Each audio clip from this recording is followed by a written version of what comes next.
Kasih karunia dan damai sejahtera dari Allah Bapa dan dari anaknya Yesus Kristus menyertai kamu sekalian. Amin. Shalom, selamat pagi bagi kita semua. Kiranya kita semua dalam keadaan sehat dan sukacita.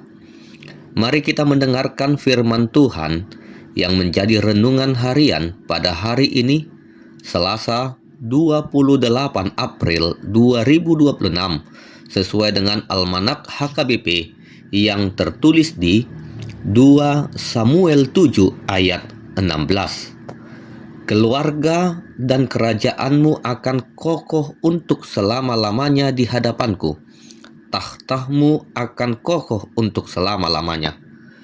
Demikianlah pembacaan firman Tuhan. Saudara-saudari terkasih, firman Tuhan yang menjadi renungan hari ini adalah bagian dari janji Tuhan kepada Daud. Pada saat itu, Daud memiliki kerinduan yang baik. Ia ingin membangun rumah bagi Tuhan. Namun justru Tuhan mengatakan, kalau bukan Daud yang membangun rumah bagi Tuhan, melainkan keturunannya, anak kandungnya yang bernama Salomo akan mendirikan rumah bagi Tuhan. Akan tetapi walaupun demikian, Tuhan berjanji kepada Daud bahwa keluarga dan kerajaannya akan kokoh untuk selama-lamanya di hadapan Tuhan. Tahtanya akan kokoh untuk selama-lamanya. Di sini kita melihat satu kebenaran yang sangat penting. Kalau Tuhan adalah sumber segala kestabilan dan masa depan kita, manusia bisa merencanakan, berusaha, bahkan memiliki niat yang tulus. Tetapi hanya Tuhan yang sanggup menetapkan sesuatu menjadi kokoh dan bertahan. Janji Tuhan kepada Daud ini tidak hanya berbicara tentang kerajaan secara duniawi, tetapi juga menunjuk kepada penggenapannya yang lebih besar, yaitu Yesus Kristus, Raja yang memerintah untuk selama-lamanya, yang berdasarkan silsilah berasal dari garis keturunan Daud. Dalam Yesus Kristus, janji Tuhan menjadi nyata dan kekal. Saudara terkasih, ada beberapa hal yang bisa menjadi pegangan kita melalui renungan harian pada hari ini. Yang pertama, kita diingatkan untuk tidak mengandalkan kekuatan sendiri.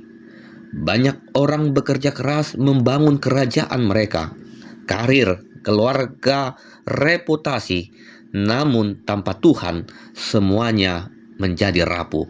Hanya apa yang dibangun di atas kehendak Tuhanlah yang akan bertahan. Yang kedua, Tuhan peduli dengan masa depan kita. Seperti Daud, mungkin kita memiliki rencana-rencana yang baik, tetapi Tuhan memiliki rencana yang lebih besar dan lebih kekal. Kadang Tuhan tidak menjawab sesuai dengan keinginan kita, karena Ia sedang mengerjakan sesuatu yang jauh lebih baik untuk kehidupan masa depan kita. Yang ketiga, kita memiliki pengharapan yang pasti di dalam Tuhan.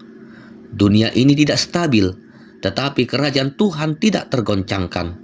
Ketika kita hidup di dalam Tuhan, kita memiliki dasar hidup yang kuat dan tujuan yang jelas.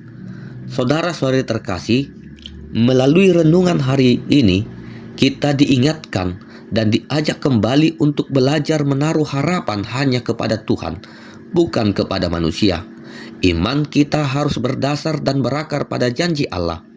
Mungkin banyak orang yang mengecewakan kita karena janji-janji yang tidak terpenuhi.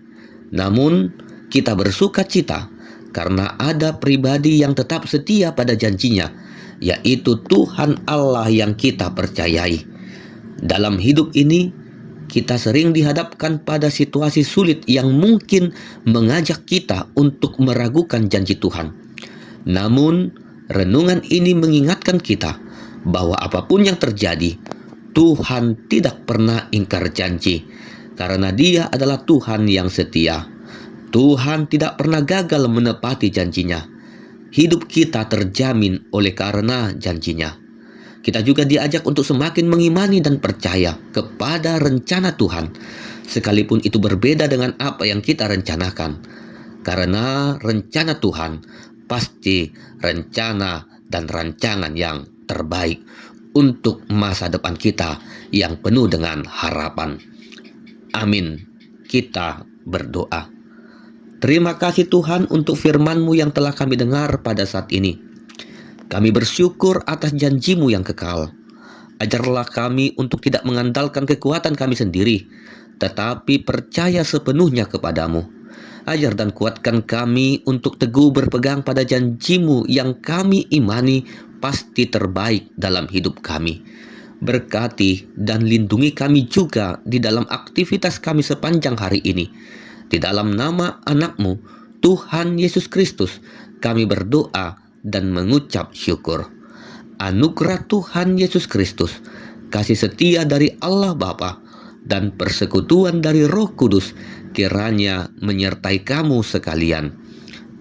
Amin.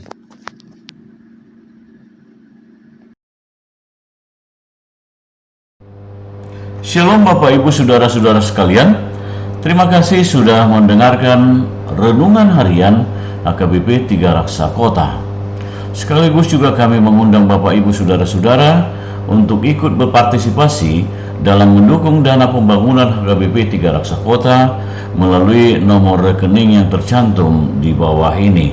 Kami percaya sumbangan partisipasi yang saudara-saudara berikan akan sangat berarti untuk pembangunan rumah Tuhan di HKBP 3 Raksa. Terima kasih. Shalom. Horas.